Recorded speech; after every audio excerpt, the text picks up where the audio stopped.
you were born in Canada, right? Born in Toronto here, 1975, and to parents from Finland. They emigrated in the 60s and located to Thunder Bay and moved to Toronto about 10 years later. I came along shortly thereafter. I was so born into a true Finnish home in Canada, and to a very, let's say, nationalistic father in terms of the Finnish pride that he continued to live with throughout his life, and of course I then inherited that.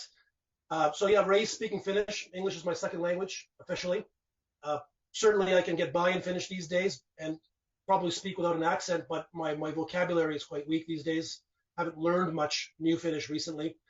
And grew up here with my father was a mechanical engineer and a professional welder and just a real Renaissance man in general in many respects. And my mother was a more, let's say, level-headed and the glue that kept the family together. I have a little sister and little brother, the three of us growing up together. I was the oldest, and so it was a beautiful upbringing, just very middle class. In fact, the home that we're in right now, that I live in right now, we bought from my mom about 6 years ago. So this is my childhood home that I live in, and grew up as a bit of an odd duck. I had a Finnish parents. Father was very typical Finn, and we didn't have a TV.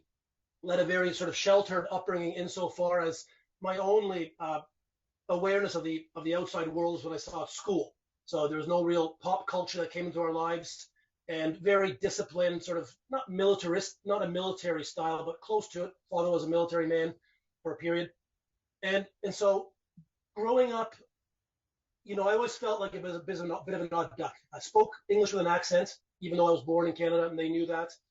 My friends knew that. Had some strange clothes, let's say, whatever my parents picked, and had a bowl cut, with the funny haircuts, and so always felt like a bit of an odd duck. And but that sort of you grow out of that, and ultimately I'm very thankful for the upbringing because my parents knew that I would learn the ways of the world, eventually, and while they had me under their roof, they really wanted to impart, not just their personal ethos and code, sort of code of character, but ultimately, cultural as well, where we come from, but also appreciation for where we are. So it was a beautiful upbringing in that respect. And then, yeah, you know what, when they let the reins loose a little bit, I went a little bit crazy for a while. I turned into a bit of as my nickname in high school was, the crazy Finn. And so, I probably lived my Finnishness, which was kind of became my calling card. I don't know why. I was a shy kid originally, but then must have blossomed at some point into this guy who was sort of the leader of the black sheep, so to speak. And in doing that, I wore my Finnishness on my sleeve always, on my heart and my sleeve, and so this crazy Finn identity was born, and I've lived that throughout my life now, and certainly I think my daughters are even now starting to adopt a little bit of that. So my upbringing was quite regular insofar as I was had friends and played sports, but sauna was part of my identity right from the beginning. Had my first sauna at 3 months of age.